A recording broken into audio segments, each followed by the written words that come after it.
Minister, last June I wrote to your predecessor pointing out that Portiuncula Hospital in Ballinasloe was in a desperate situation because it has lost 10% of its acute hospitals due to COVID-19 configuration. Now, the hospital was very proactive. It put forward two very specific proposals. One was to develop two separate modular buildings, one for an accident and emergency department that could segregate COVID and non-COVID patients.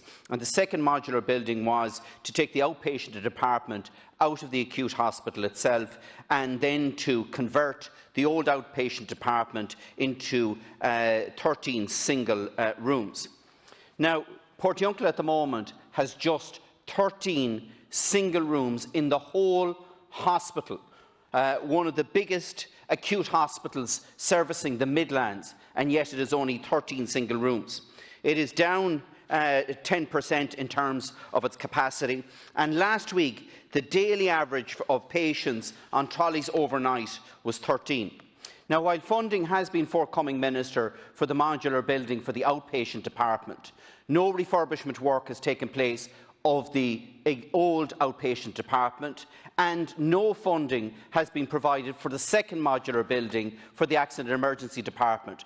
As a result of that, that hospital is operating at 10% less capacity today with just 13 single beds, and it is not in a position to manage the pandemic and the challenges that are there at present. So my question to you, Minister, is will funding be provided to expedite the refurbishment of the old outpatient department, and will funding be provided to ensure that we have a modular building to deal with the chaotic situation that we presently have within the emergency department? Thank you, Deputy. I will revert to you with a note on exactly that. It's a very specific question around a very important capital build and capital refurb, so I will revert with a note. Thank you, Minister.